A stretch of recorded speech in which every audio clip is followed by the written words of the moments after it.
The Galaxy S26 Ultra is the best Android phone yet, with a truly innovative and useful privacy display.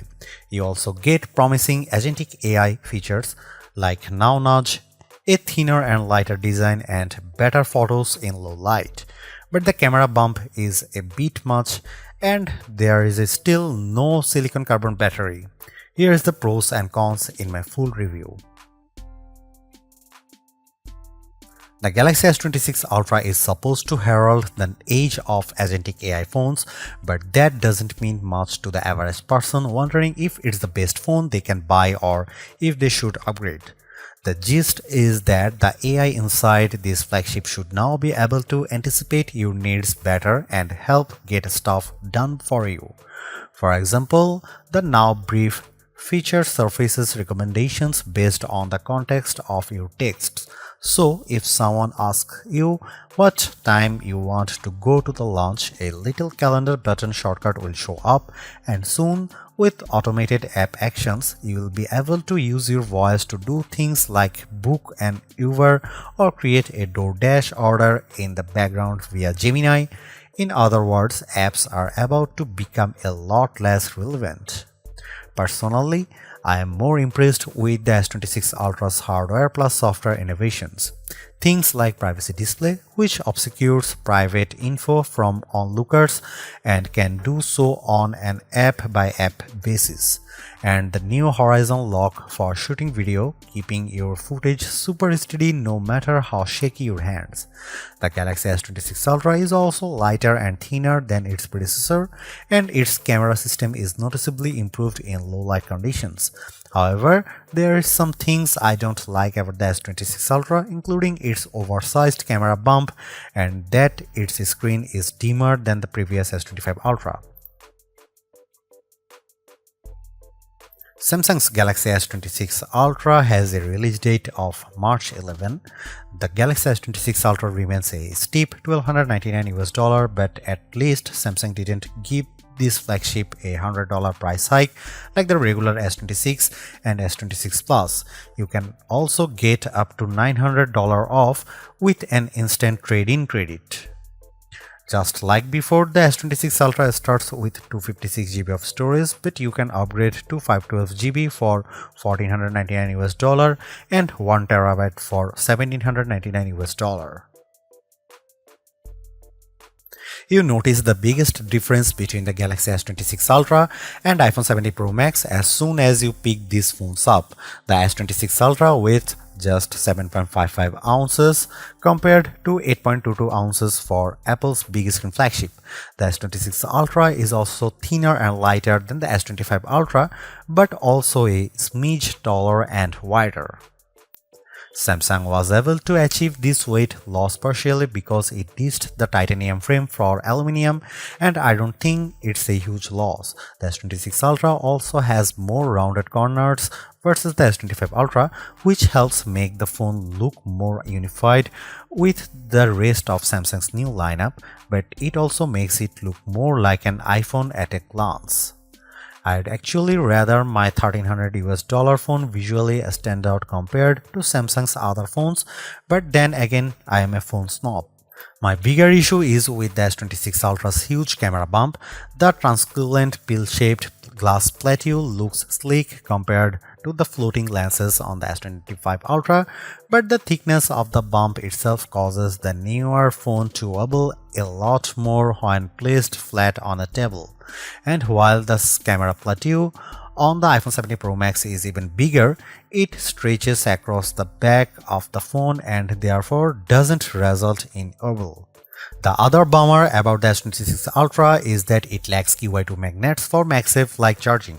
You will need to use a case once more to get the functionality. Samsung purposely left off these magnets in order to create a thinner and lighter design while also making the vapor chamber for cooling bigger. Samsung says that 98% of its customers get a case anyway, and that's probably a good idea. The back of my Cobalt Violet model picked up a noticeable scratch on the back in just a few days. I do like this color the best, though you can also pick from black, white and sky blue, and you can order silver shadow and pink gold exclusively on Samsung.com. The S Pen on the Galaxy S26 Ultra for me is a bit more valuable than it used to be. Sure, you can use it to take notes or make fine edits on photos, but it really comes in handy when using AI apps like Creative Studio. I draw a very crude rabbit and the app turned it into a sharp and fun illustration I could then share or use as a sticker. And within the Gallery app, I could draw things to add them to my photos. While the S Pen looks similar to the one on the S25 Ultra, it's a bit slimmer and back is now curved to match the look of the S26 Ultra's more curved chassis. Now this is a clever idea, so clever I could say Apple stealing it. The privacy display on the Galaxy S26 Ultra uses a combination of hardware and software to keep shoulder surfer from gawking at your screen. This tech blows away third-party privacy screen protectors you peel and stick onto your phone because you can turn the feature on and off at will. The S26 Ultra has dedicated narrow pixels that only shows you what you want to see when privacy display is enabled, and it works like magic. Just turn on privacy display from the quick settings menu, turn your phone and your screen suddenly becomes blank. It gets better. I really appreciate that you can customize which apps automatically turn privacy display mode on, whether it's Gmail or your banking app. The Galaxy S26 Ultra can even obscure just particular parts of the display, such as notification pop-ups as they come in. I tested this out with message notifications and it worked well. Based on our testing, the Galaxy S26 Ultra's display is slightly dimmer than the Galaxy S25 Ultra's panel, even with privacy displays mode turned off. For example, the Galaxy S26 Ultra reached a max 1806 nits of brightness with HDR content compared to 1860 for Galaxy S25 Ultra.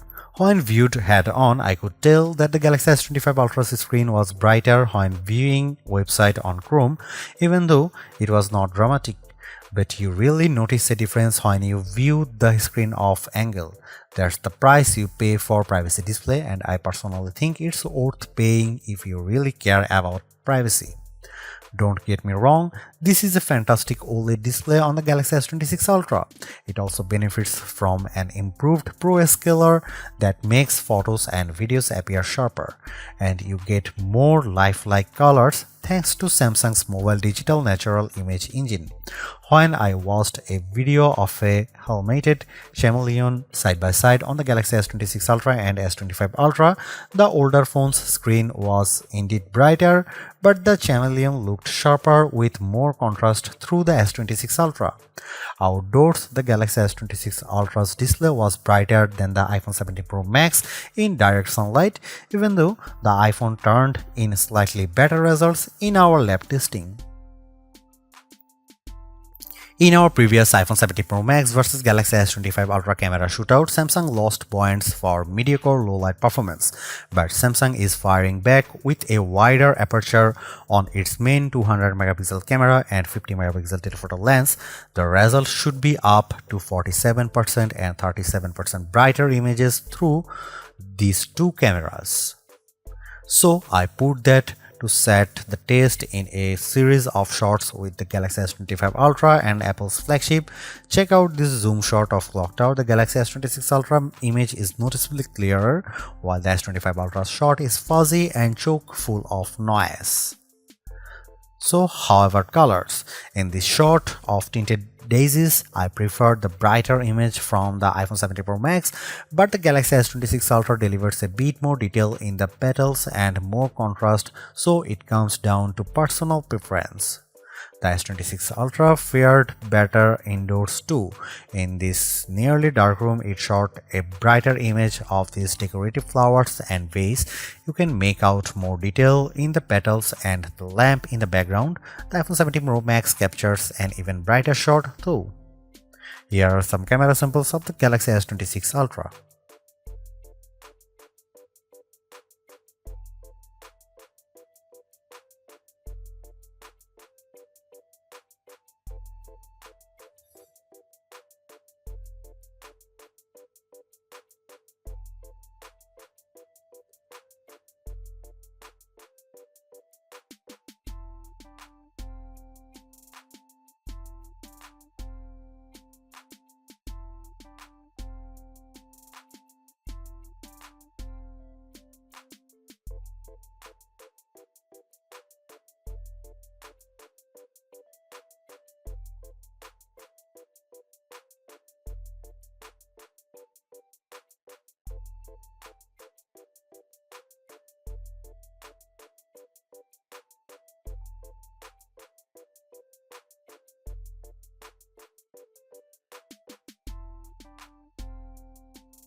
The Galaxy S26 Ultra has a dizzying array of AI features, so I tested them out to see which ones are worth your time. There is a handful that stand out. The new Now Nudge feature can surface suggestions on the fly based on the context of your texting conversations. When I got a message asking if I was free for lunch on Tuesday at 1 p.m., I pulled up the keyboard and Now Nudge automatically showed me a calendar button so I could jump right over to the app. It also displayed right in the messaging app what was on my calendar at 11:30 through not 1 p.m. Similarly, when I received a message that asked about the photos I took of flowers yesterday, a share photos button appeared. When I clicked that, I saw only pics of flowers from the day before. However, this feature didn't always work as promised. With more general queries, I received dead-end results. The more ambitious agentic AI feature is coming at launch for the Galaxy S26 Ultra, which is called Automated App Actions. The idea is that you will be able to book an Uber, build a grocery cart in Instacart, or order meals in DoorDash via Gemini using just your voice. The S26 Ultra will do the work in background and see your progress, but you will still need to confirm any purchases. I am both excited by this feature and a bit skeptical, but I suppose that's why it will be in the live testing phase at first. Samsung and Google will want to gather feedback from users. Another nifty AI feature on the Galaxy S26 Ultra is an improved circle to search. It's now smart enough so that when you circle someone with a look you like, it will search everything that they are wearing at once, so you can look up all the pieces from the shirt and pants to the sneakers.